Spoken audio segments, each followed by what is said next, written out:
Welcome to Dialogue, a true crime conversation. I'm your host, Rebecca Sebastian, and I need your help. I would like to replace my closing question, which if you've been listening for any time at all, you know that I ask my guest, every single one at the end of the interview, what is keeping you up at night? And I love this question. It reveals a lot about who they are, what they're thinking about right now, and I've loved every single person's answer. I love that so many of them have been the same.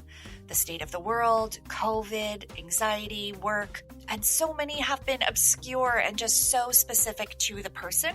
But I have asked it more than 80 times at this point, so I would like a new closing question, a one thing before you go question that does the same thing, achieves the same goal in that it reveals something about who they are. It will be interesting to see the commonalities, but can also leave room for something very unique and specific to the guest. So I've got some ideas, but honestly, nothing I've come up with has felt like the one. So I thought I would ask you, the listeners who listen to all these different guests, what would you love to hear them be asked at the very end of an episode? Instead of what is keeping you up at night, what should that question be? I welcome your input. You can DM me on Instagram or Twitter. You can email me. That can be found on my website. There's a contact form there, rebeccasebastian.com. There's a form submission. You can put it there, or you can actually email me. It's rebecca@yellowtapetruecrime.com. I'll put that in the show notes. Any way you can find me, go ahead and let me know. Message me on Facebook, though those get filtered, so I really prefer DMs on Instagram and Twitter. But if Facebook's where you are, try me there. I'll hopefully see it. And I'm curious what you'll come up with. I put this on social media yesterday, and I've already gotten a few interesting suggestions. One that I'm really loving, but definitely still searching for the one. So if you have an idea, I would love to hear it. There are no bad ideas and no bad suggestions. Pretty sure we're going to come up with something great. So please submit your ideas at your convenience. I would probably like to start that for my April interviews. So in the next couple weeks, I'll want to have that as I start recording. Okay, I think that actually does it for the business. Today's interview is really cool and really special because it's a returning guest. Terra Newell is back, and Terra was my third guest on Dialogue, which means I recorded it before Dialogue was even launched. She said yes to my podcast before it was a thing, really, and I'll always be grateful to her for that. Not only because she said yes, but because she said yes to tell her story that was so deeply personal and traumatic, and she'd really shared it with the world at that point. So to come on here and tell it again, I know it was just a big gesture, honestly, and it meant a lot to me, and I loved our conversation. It was quite unexpected. If you haven't heard my interview with Terra, my first one, go back and listen to episode number 3. I think you'll love it for a lot of reasons, but it's also really cool to just hear how far she's come. Our interview today is just so different. Terra has been doing the work, my friends, and now she's sharing her gift and her recovery with other women, and it's just honestly a joy for me to witness her life right now. She's in the next phase of her life. She is not in the same place she was when we first talked back in the summer of 2019, and it's just really, really cool to see. So go back and listen, then listen to today's. I know you'll be super impressed by Terra. I know I am. And just a note about our interview, she mentions EMDR at the top of our conversation, and I don't stop and ask her to define it, mostly because we talk about that in our first conversation. So again, you'll hear about that if you listen to our prior conversation. But for anybody who doesn't know, EMDR is eye movement desensitization and reprocessing, a form of therapy to help with PTSD and trauma. So that is what we're talking about. And also, Terra mentions a retreat she's hosting with tons of amazing experts and guides. And there's a link to that. If you're listening to today's episode and you think you're fitting some of the criteria that she's talking about, I would encourage you to check out the link and see if this event is something you'd be interested in participating in. It's 3 days long. It's all virtual, so it's completely safe, and yet it's going to be an incredibly immersive experience. I'm so impressed with what Terra has come up with, and I think people are going to love it. So you can find that in the show notes. And the last thing to know before we start today's interview is that there's a surprise bonus mini interview within the bigger Terra Newell conversation. You are going to get to hear from the She's Birdie founders themselves. So as you know, She's Birdie is a sponsor on Dialogue, for which I'm incredibly grateful for their support, but also because I really, really love She's Birdie products. I think I've made that abundantly clear. And so to have their support in this new partnership is very doubly exciting, and to get to hear their story, because this isn't just a product I'm kind of excited about and sell and, invite other people to get a discount for. It's a bit of a movement, and it's a brand with a mission. And I interview Amy Ferber and Allie Ferber-Peters, they are sisters, and how She's Birdie came to be is really cool, and what they're doing with their company is even cooler. And you get to hear about that in the middle of today's episode. I felt like Terra's conversation and Amy and Allie's worked together really nicely. So today's whole episode is just about women's empowerment, safety for everybody. Everyone deserves to feel safe. And that's basically the bottom line. So with that, please enjoy my conversation with Terra and my conversation with Amy and Allie. Links to She's Birdie information are in the show notes. Let's kill the small talk. Terra Newell, welcome back to Dialogue, a true crime conversation. So nice to see you. So nice to see you too over Zoom. I'm so happy to see you. You're one of my favorite podcasters. I actually got together with Carrie Martin. Well, not get together, but a Zoom with Carrie Martin earlier. And we were talking about how we met through like podcasting and through Jamie Rice, through Murderish and everything. That's exactly right. And that's really kind of you to say. And even kinder to me is when you said yes to being on Dialogue before the show even launched. You were one of my first 3 guests. I think you were number 3. And I didn't really know what the show was going to be. You certainly didn't. And you said yes. And that was really meaningful. And I loved our conversation. So I'm thrilled to have you back. Oh, well, I'm so happy to be back. Thank you for having me. Of course. Well, I mean, I couldn't not think of you when thinking through who I wanted to talk to, when thinking about surviving and survivors. And I was especially excited because I see from social media and watching you from New York, what you're doing, so many exciting things. And it feels like you're in this 2.0 part of your life. And for a while you were telling your story, which is the Dirty John story, which we don't have to do today, which I'm wondering how that feels for you. Is that refreshing?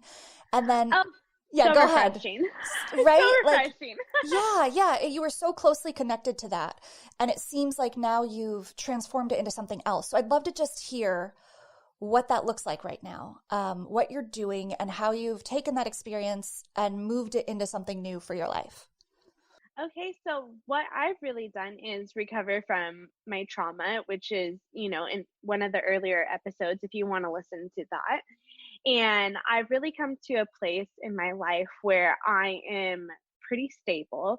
Of course, every now and then I do have triggers that I need to rework on, but part of trauma is it doesn't necessarily go away. You could do things like EMDR to basically rewire these triggers, but you have to kind of continuously stay on top of it, because there may be things that you deal with your trauma that trigger you from earlier stages in your life that are a constant factor in your life still, and you can't necessarily get away, but learning how to deal with the triggers when they come up. And also, if you're having a bad day or whatever, it's okay to have one bad day, but not to stay in that rut. So what I do now is I have learned so much from my recovery and my healing, and also read so many books about narcissism, psychopaths, toxic relationships, how to recover, attachment theories, and so on. And I really educated myself, and I'm continuing education too, because I think that it's always great to stay current. And then I'm going to go to school to become a therapist, but I won't ever become a therapist in a sense. I will always be a life coach, because I think that therapists are great, don't get me wrong, but part of the thing that I like about being a life coach is that I get to share my story too, when, of course, the moment feels right, Yeah. or these people come to me and because of what I went through, they already know my story and they can trust me a little bit more, if that makes Yeah. sense. Yeah, no, we love therapy over here, big fans. Yeah, So of course there's a place for that, and that's a structure and a format that makes sense for specific goals. But life coaching is something different. It's a little more intimate in a way, and you're right, it's yeah, reciprocal. There's a two-way communication component where the life coach gets to be a little more vulnerable and open. Um, yeah, the way you're talking about survival and recovery kind of reminds me of recovery from addiction, which is that, just quitting the substance or changing the behavior is not enough. It's a continual, daily, intentional effort to yeah, be cognizant of what you've learned and to keep pushing through. It's not linear necessarily, right? It might go in yeah. seasons or cycles. So I'm wondering, how does your definition of survivor, has it changed from when maybe this all first happened with you? Like there's the literal surviving, like getting through physically something that maybe statistically it didn't look good that you would. But now I feel like you're in this like next level surviving. Well, absolutely. And it's funny that you say addiction and recovering because it actually affects the brain in the same way. The studies show that your brain lights up the same way as an addiction, like doing cocaine, and like the same way also with sugar, and then also the toxic relationship. So, I really had to get over. I've had toxic relationships too. So I've had to like recover from that too and recover from my trauma and get to this place. And now I absolutely do feel like, Terra 2.0. Well, I feel like Terra 10.0 sometimes. Yeah, oh, I love it. Yeah, no limits. We're not going to cap it at two. Yeah. So Yeah. it sounds like what you went through, the trauma that we all know about, where we got to know you, the Dirty John story, if you will, was a catalyst to kind of start these other things started surfacing that maybe you weren't aware of that you've been working through in your recovery as well, right? Is that accurate? Oh yeah, no, the Dirty John, like all of that stuff, like I've had to process through like watching the TV show and figuring out like, oh, that like triggered and that actually scared me. And I needed to work through that with like EMDR and therapy and so many conversations with other people and having friends hold me accountable, and that you really have to go through that process of surviving and then becoming to the next level survivor. Yeah. Now you started speaking fairly close to the event, fairly close after. Did you come up to a period where you sort of burned out or got really exhausted by it or needed to take a step back? Because it felt like for a minute you were everywhere sharing your story. And I would imagine that's very draining. As much as it could be healing, it might happen both ways depending. Did that ever happen to you? And what did you do? So I'm an empath. So of course, like all the energy whenever I do like a show or stuff, but there's always like you do maybe like 3 or 4 days and then you have a break. And then you like so there's like it goes through highs and lows. Yeah. And it's like you're never like completely like on every single day unless you are maybe Julia Gardner. But even, Julia needs a few days off too for self-care. Yeah. So I think that for me, like, of course it was draining at points, but that's kind of just how I work as an empath. It's I go through my seasons of like doing this, doing that, and that's why I like to do events now in life coaching because like for the events I have to plan so much. Right. And then when we get settled after the event, then I'm kind of just doing my life coaching and we're like mellow and settled in a sense.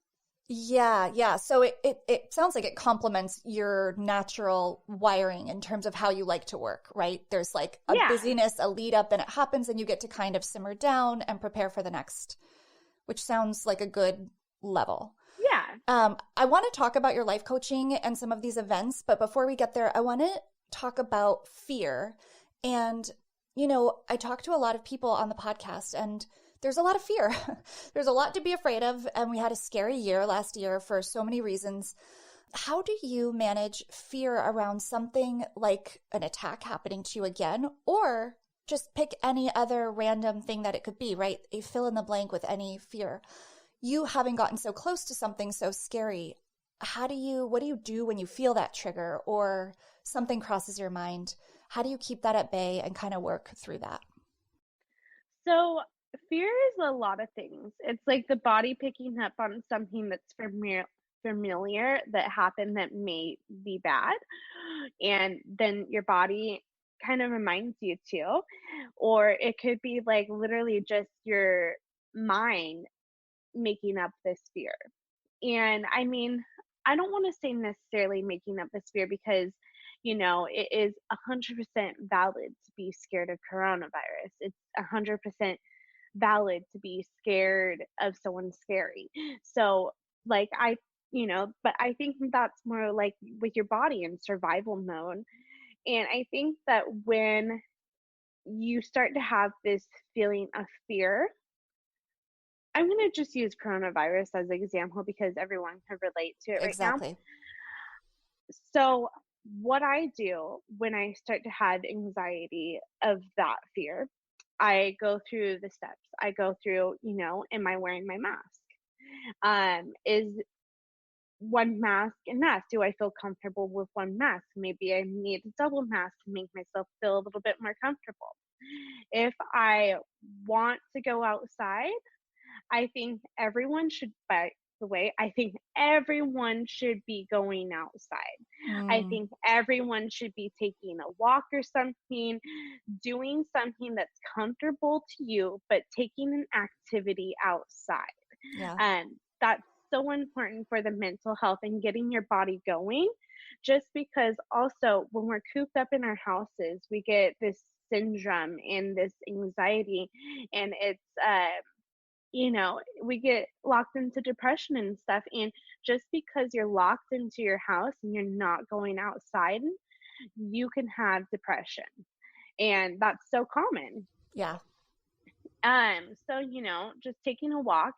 If you feel like you are in the right place to go to restaurants and you're comfortable with that, I think that stress happens and it hijacks your cortisol and it lowers your cortisol, and so when that happens you're more acceptable to get sick. And so just my thought process is really trying to maintain your health that way and making sure you're prepared if you have these anxieties and doing things that are comfortable for you.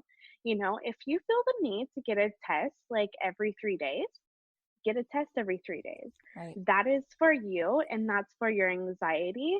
And I support whatever you need to do. Like I've had probably like 15 tests during Hmm. this time just because like I don't want to get someone else sick and I want Right. to have that reassurance. So doing whatever you can, and but also like scheduling out, like say if you have a long day, like scheduling out loopholes and self-care too.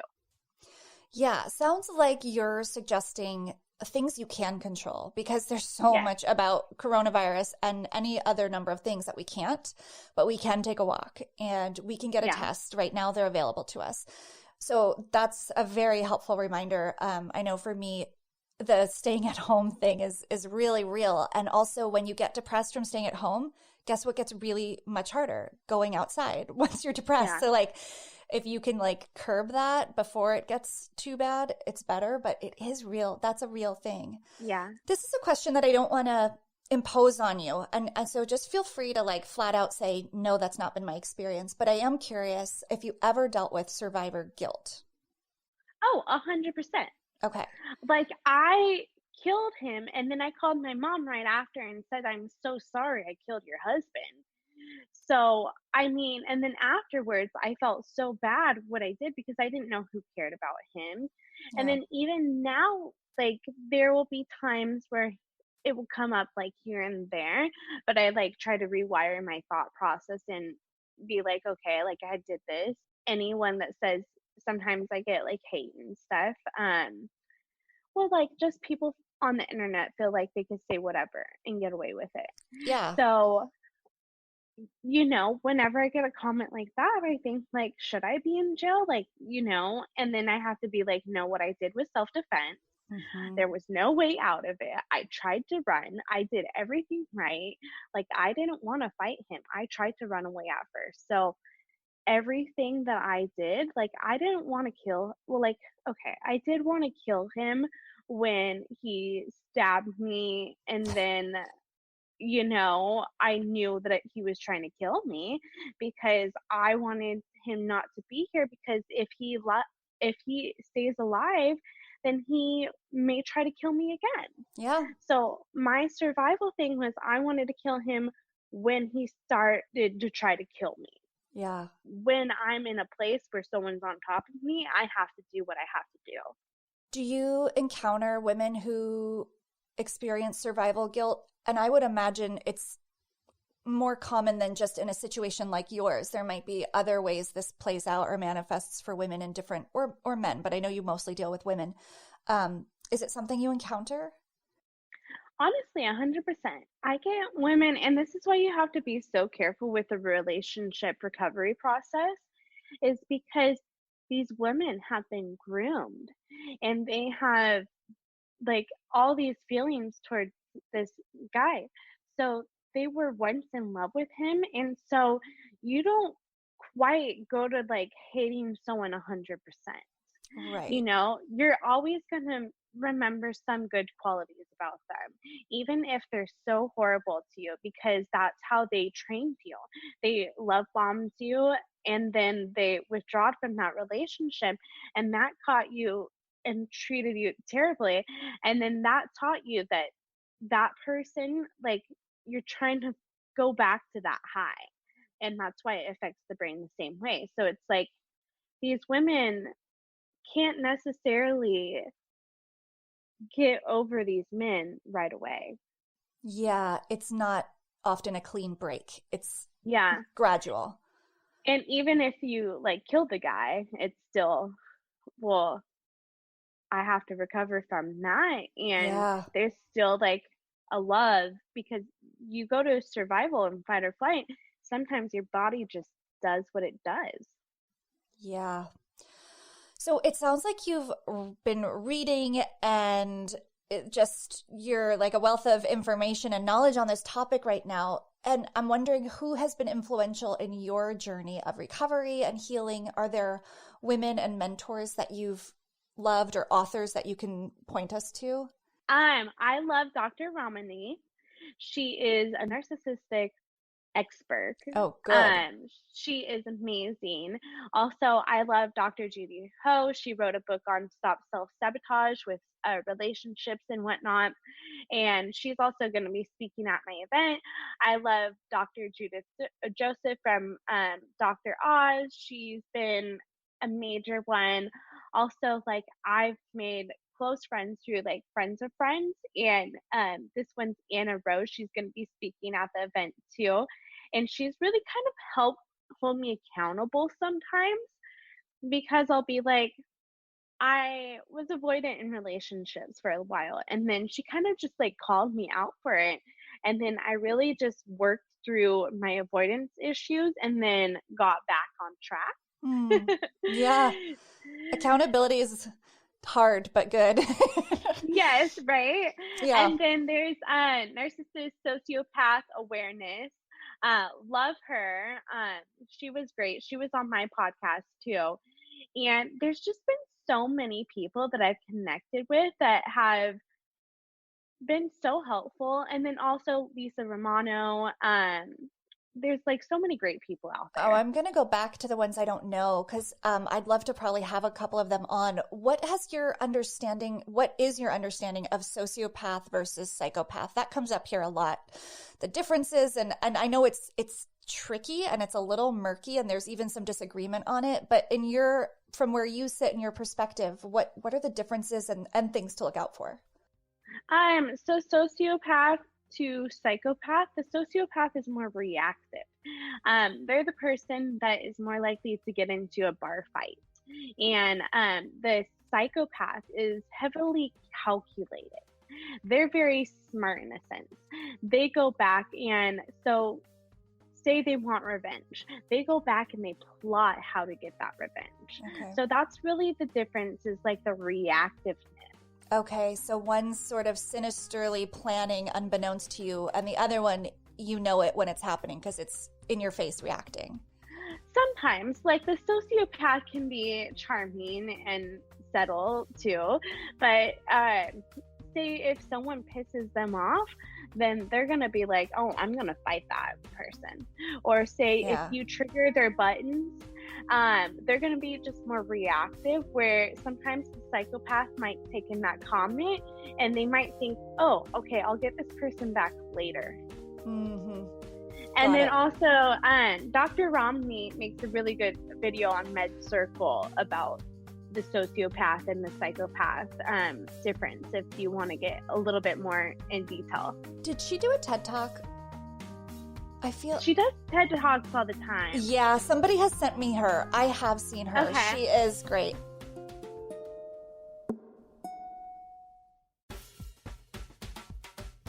Okay, well, I'm delighted to be joined by the She's Birdie founders, Allie Ferber-Peters and Amy Ferber. Welcome to the Dialogue Podcast to both of you.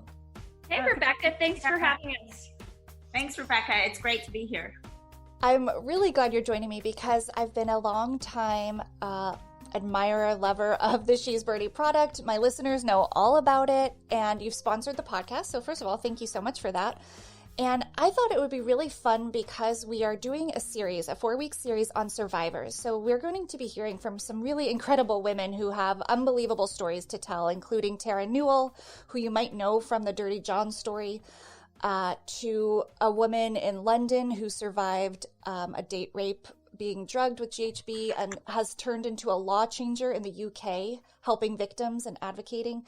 Just incredible women. I thought your stories would actually be wonderful for our listeners to hear how you came up with this idea.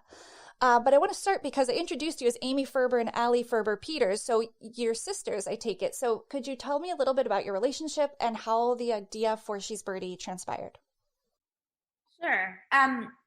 Yeah, we are sisters, and it's our first time working together, and we're excited. We've both had a lot of experience in business and started different businesses and had different, international importing, retail, wholesale. But this is our first chance to work together, and it's been awesome. It's been really fun. Yeah, that's good answer. Lucky answer.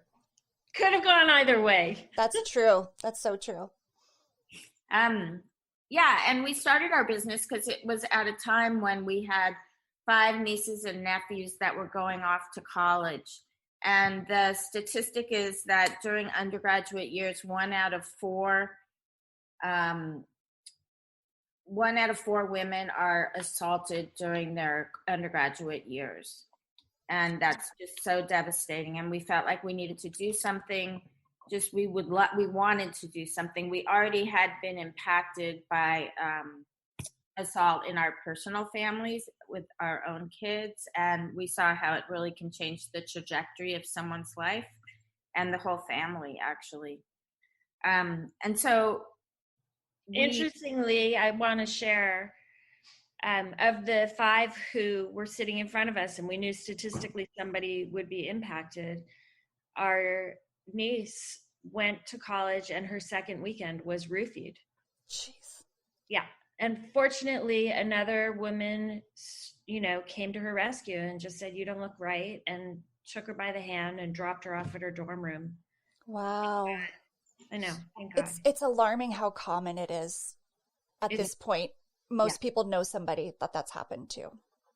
Oh, know somebody or know multiple people. Right. And it doesn't make it any less scary. It doesn't, it's terrifying. Yeah. And the thing is that it usually takes a woman, the average is 10 years for her to speak about it and share it. And it's through the sharing and the talking that the trauma is really healed. And so our hope was to not only have this alarm where people could use it to help deter an attack in the situation, but for every alarm that's sold, we think, well, this is at least inspiring one conversation, if not more.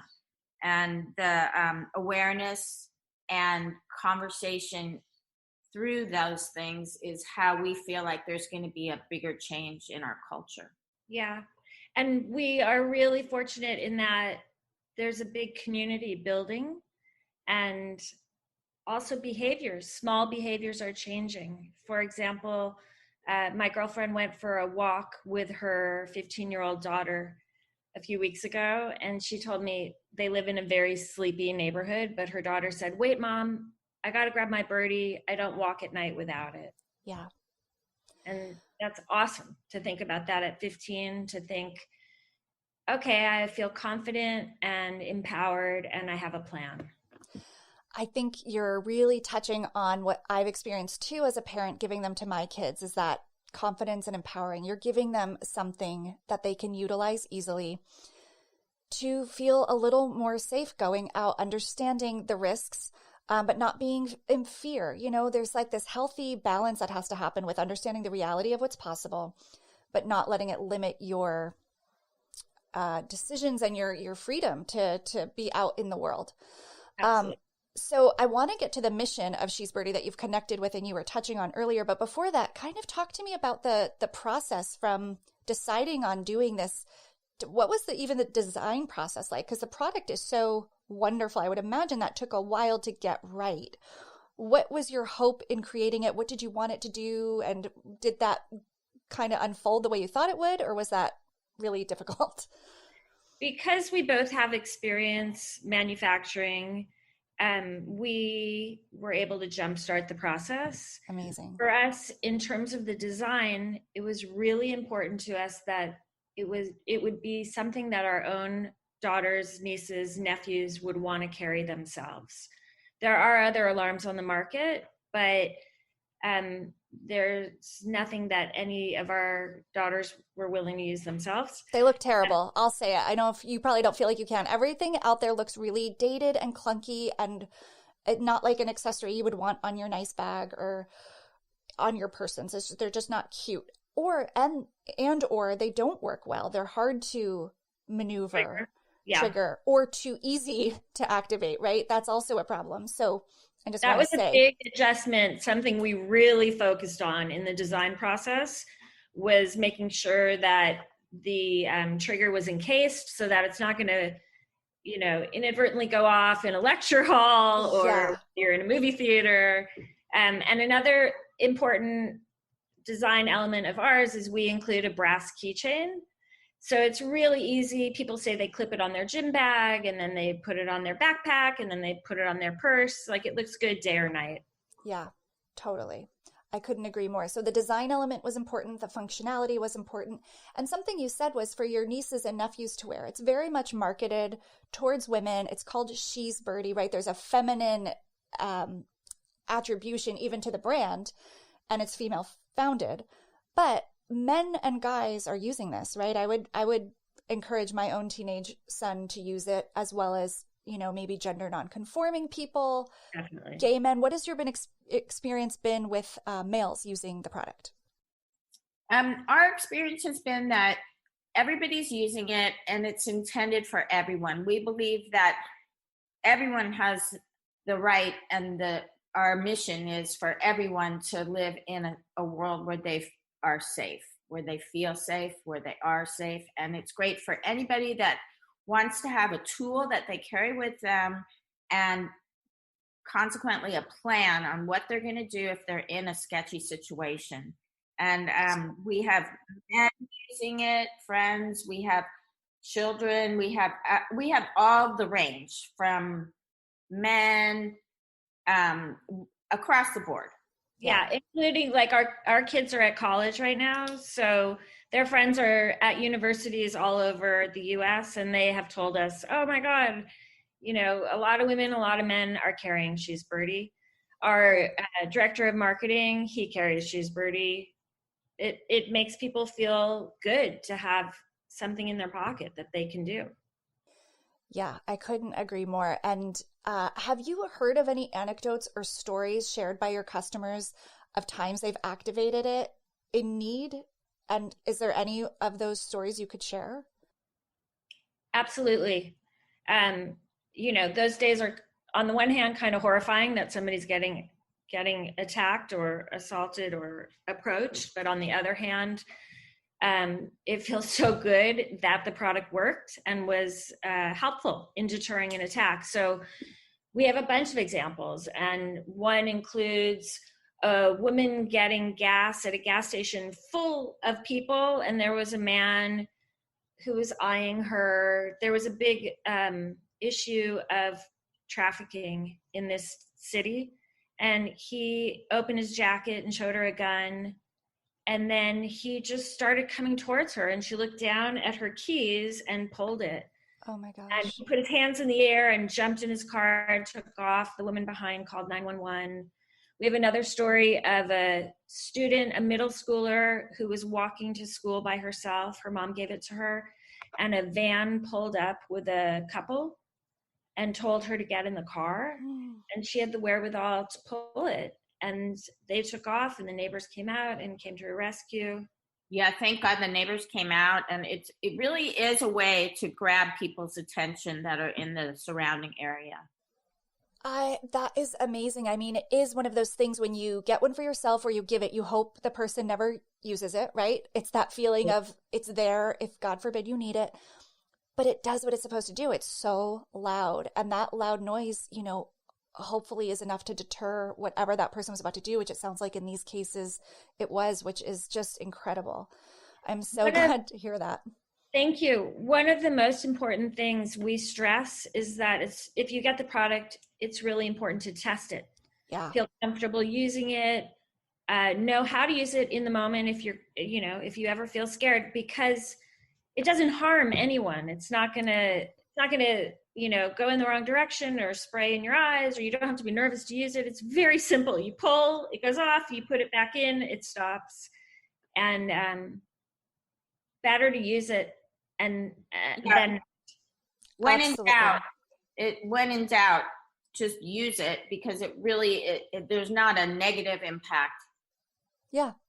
If somebody only help, if you're maybe mistaken that somebody wasn't up to no good, I always say this, somebody who wasn't going to do something wrong is going to understand and be a good human and say, like, when I cross the street because I feel like maybe this guy's following me, maybe he's not. I always think a good guy is going to just keep walking and be cool and not be offended that I will across the street, right? So it's the same idea. If you pull it and it wasn't necessary, no harm, no foul, really.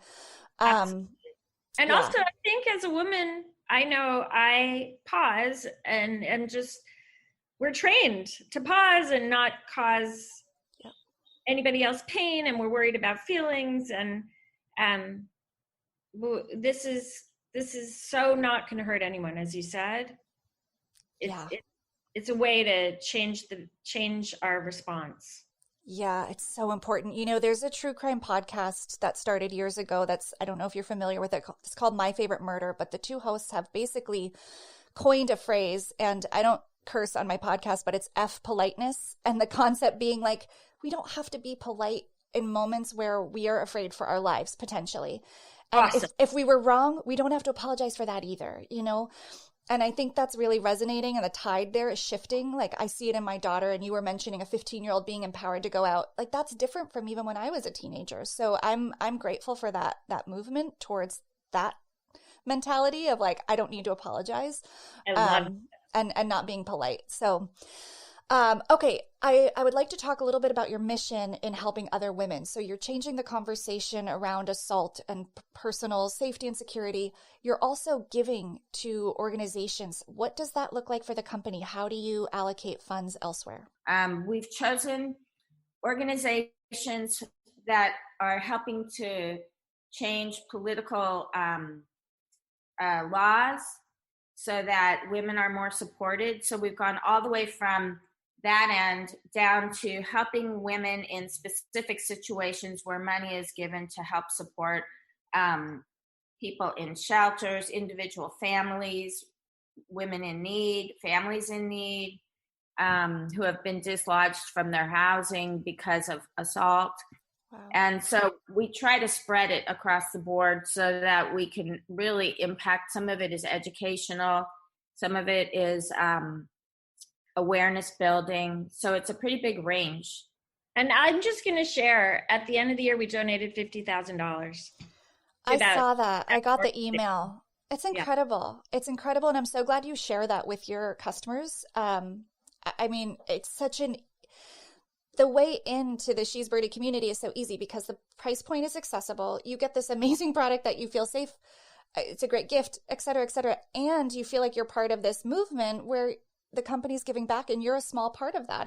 It was so awesome to read that when I saw. So I'm glad you're saying exactly what you did, because that's something to be really proud of. Oh, so excited. We were so excited. And honestly, it wouldn't be possible without all the customers who are supporting it. Yeah. Yeah, and it was really moving experience for us as well. I am sure. Are there any new plans or products in the future for She's Birdie, or do you think you're going to be the She's Birdie alarm and that's going to be your brand identity? We are working on something new. Oh, that's exciting. I'm sure you can't share yet, right? Can't share yet. I'm so sorry. That's okay. That's very exciting. I'm glad to hear it. Yeah, we're excited. And it's really a fun project for Amy and me, because we love product development, and that's the fun part of the gig. Yeah. So we're getting deep in it. We're thick in it. Hopefully it'll be launched by the end of this year, hopefully by the fall. Very cool. Oh, I'm excited to hear that. Something that just popped in my mind. I remember either on Instagram or somewhere you had a survey asking people to vote for new colorways for the product. Were those decided? Are there new colors coming? Yes. In fact, we took the winning colors of a hot pink, like a neon pink, and it's a really cool green. Oh, yeah. Love it. Call it lime green. They will be available, they'll be online within probably 6 weeks. Oh, perfect. I'm so happy. I voted for hot pinks. I feel vindicated. Awesome. Well, Amy and Allie, thank you both so much. We wish you continued success, and thanks for taking the time to share more about the She's Birdie story. Thank you. This was a lot of fun. So much fun. Thanks for asking all these awesome questions and getting to know the brand. Absolutely. It's my pleasure. Really nice to meet you. Likewise.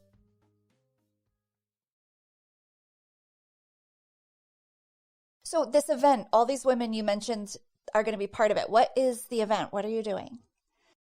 So it's a Zoom retreat so that we're all COVID safe.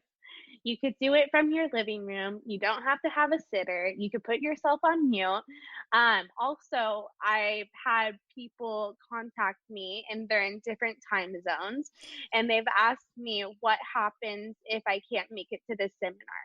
If you can't make it to that seminar, as long as it's okay with the speaker, I will record that and send it to them. And all my talks will be recorded because I'm okay with that. Yeah.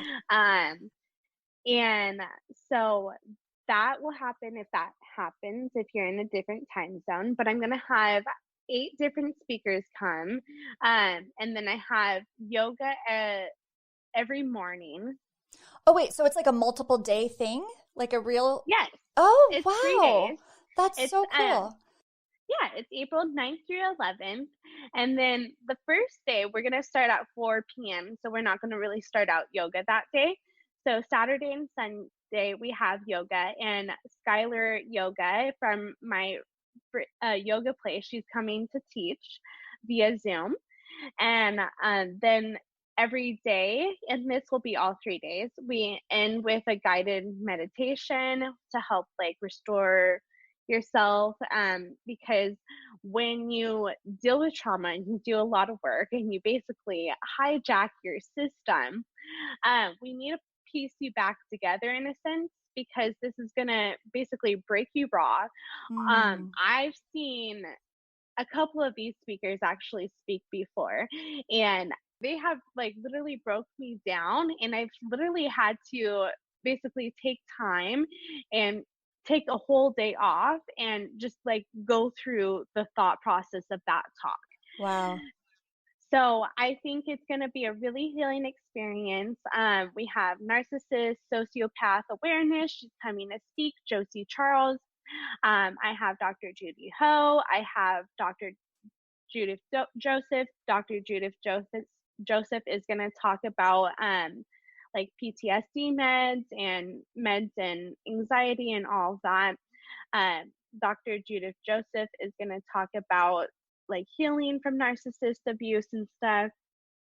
And then Anna Rose, she's going to do a dating detox seminar. I have this girl, Steffi, super food goddess. She's going to come and talk about nutrition and healing the body with trauma that way. And so we really have a lot of variety of speakers. Yeah, it sounds holistic. Like you're going to deal with the kind of the mind aspect, the body, the heart, the soul. That's super cool. Oh, yeah. And so it's framed under like a healing from anything specific or trauma generally. How, like, what's it called, I guess? Okay, so it's toxic relationship / trauma recovery retreat. Okay. And so literally, if you have experienced trauma, you can come and get so much help. If you've had a toxic relationship at any point in your life, you can come and recover from that.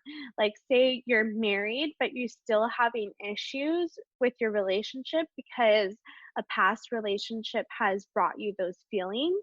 Like, come and work and we'll help heal with that. Also, like anyone that has been alive this year yeah has had a traumatic experience.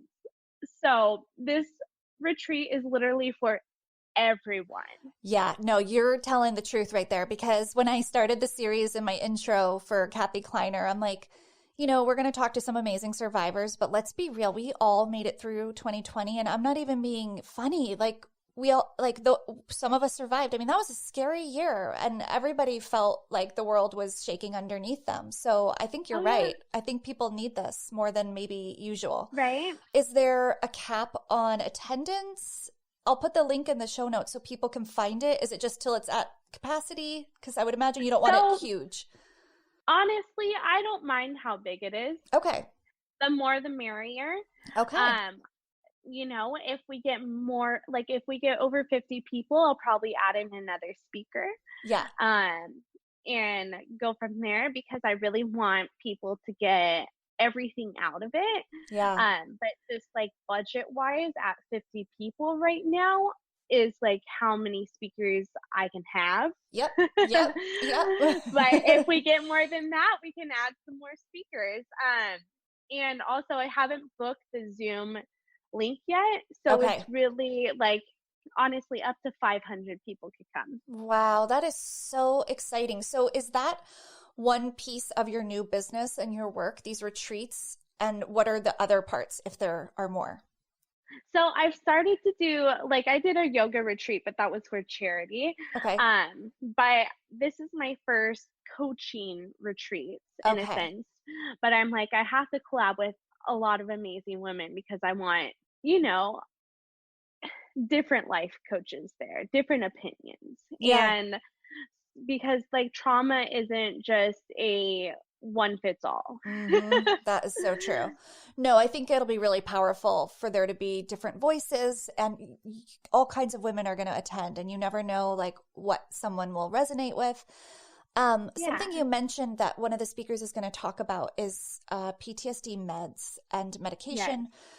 Yes. If you don't mind sharing, and we can cut this out if you do, has medication been part of your recovery plan? So I'm so open to this, by the way.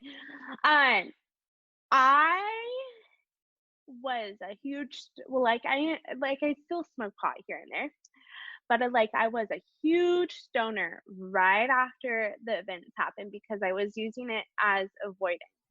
But it also works as a beta blocker, and it blocked me from having a lot of bad dreams and stuff. So I went into therapy. They basically told me like I shouldn't do that, like I shouldn't mix pot in with like other stuff if I want to get on PTSD meds. And I wanted to get in PTSD meds, but they prescribed me, these names are the worst. I know. Bursprum. they prescribed me that, and then it really, like, it helped me, but because I was smoking at the same time, I was having really bad side effects. Ah, So I eventually moved to Austin, Texas. I did EMDR. I stopped smoking weed during that time. I was on my PTSD meds. I went through EMDR, did all that for like 6 months, and then I weaned myself off of my meds. But it really did help until I was able to really process through things. okay. So it was a short-term part of your treatment Yes. to get you to be even able to unpack everything and do it, right? Sounds like. Yes. Yeah, got it. Yeah. No, because I was very like triggered by just a lot of stuff. Yeah. And so like I was triggered if there was a guy there, or if there was like, if I was driving my car, someone cut me off, I would get triggered. Like just anything would trigger me. And I would just like go to this place where I would scream, like cry, like have meltdowns. And I was just Mm, like, I can't do that anymore. So that's why I had to get put on the PTSD med. yeah, that is not sustainable. You can't really live like that. No. That doesn't work. So this comes up from time to time. I hear people talk about victim versus survivor.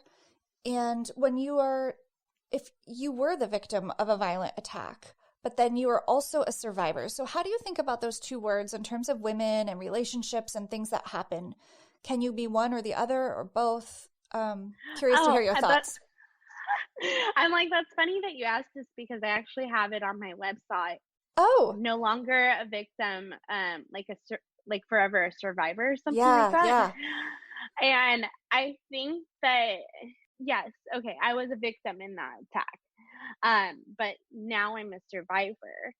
And because I'm surviving and I'm thriving, where I think that if you consider yourself a victim and it's been like 3 years past, you might be having the mentality that you are not going to heal, Mm, or I don't know, just if you have victim mentality, sometimes you might need to take a look in and see how you can recover a little bit more.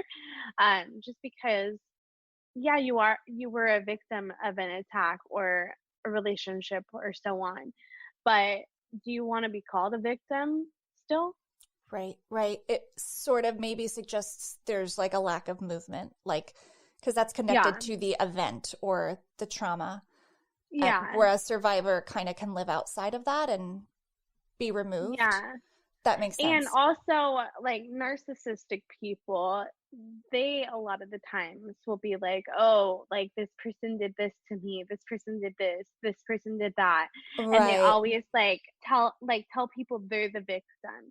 So like sometimes that can be a red flag, but if you were really experienced trauma, like I don't want to invalidate that for you, but you Yeah, know, that's what I'm getting at. That's an important distinction. Like there is yeah. something that we can do as humans, like play the victim in Yeah. relationships. That's like a tactic, whatever. But then let's say a woman was raped. They're the victim of a sex crime, a rape. Yeah. So yeah, I guess it's very circumstantial, and it's, I guess, what the person affected is saying, especially those impacted by a serious crime. Yeah. You know, a lot of women won't have an experience like yours and an experience like a lot of the women that I have in this series. But a lot of women, most women will say things like they don't know if they can get through what is in front of them right now, whatever that is. Yeah. What do you tell women? I would imagine that might be some of your clients that you're doing life coaching with. Like, what do you tell women who just feel completely like they're not going to get through it? They're not going to survive. They're not going to be able to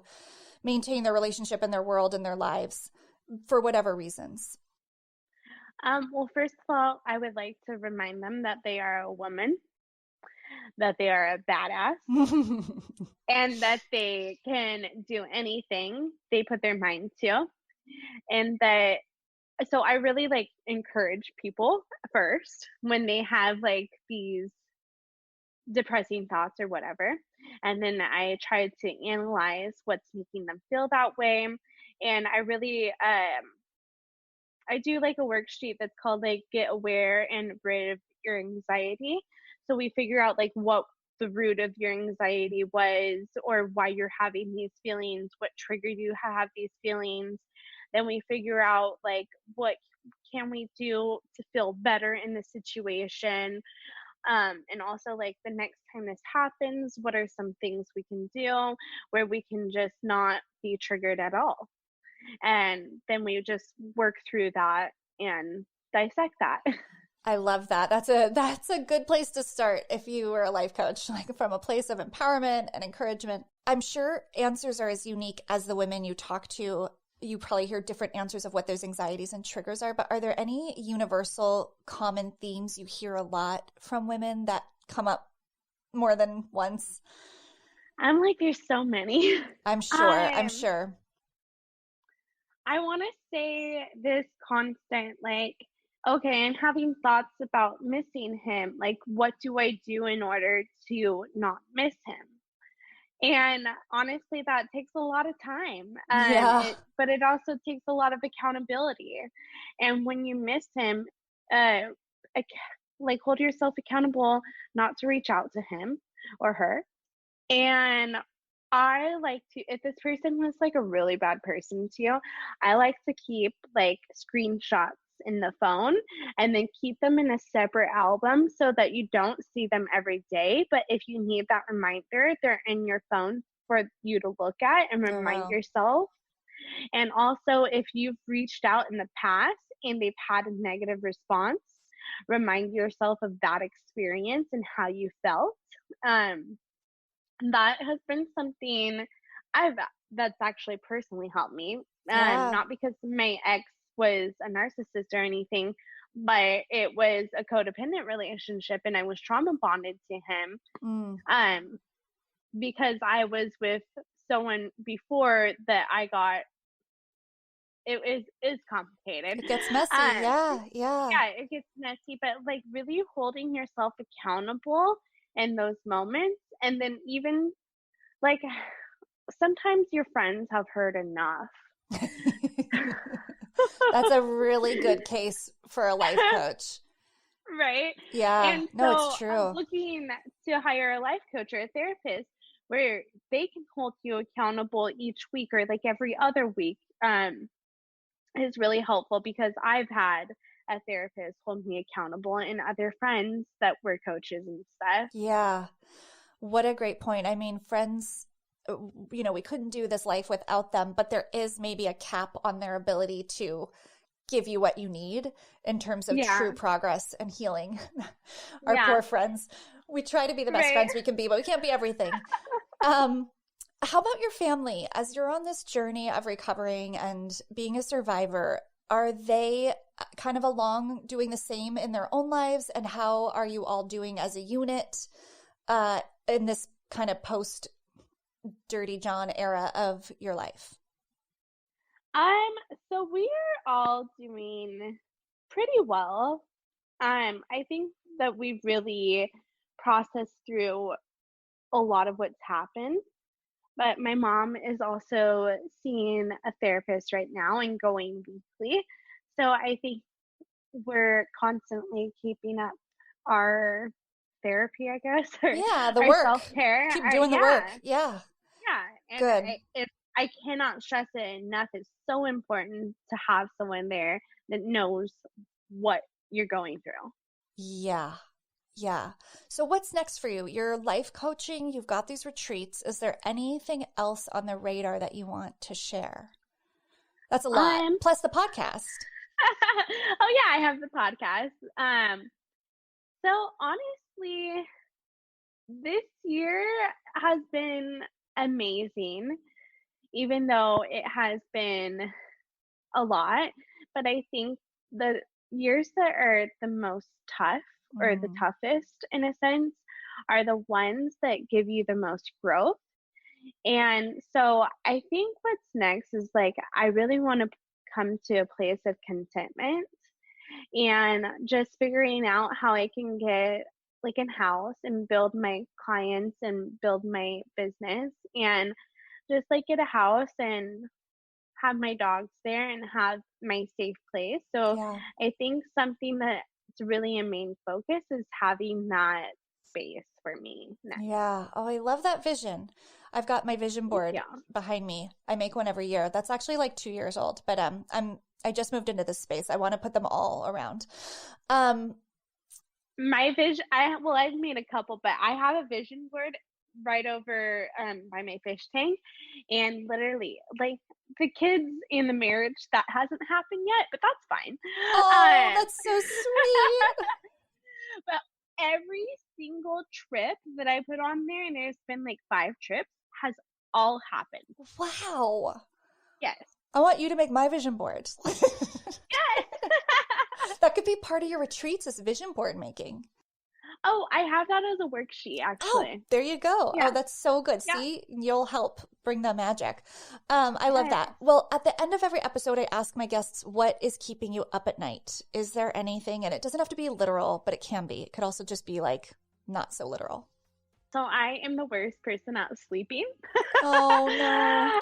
I get up 6 times a night. Oh. I'll give you the literal of it.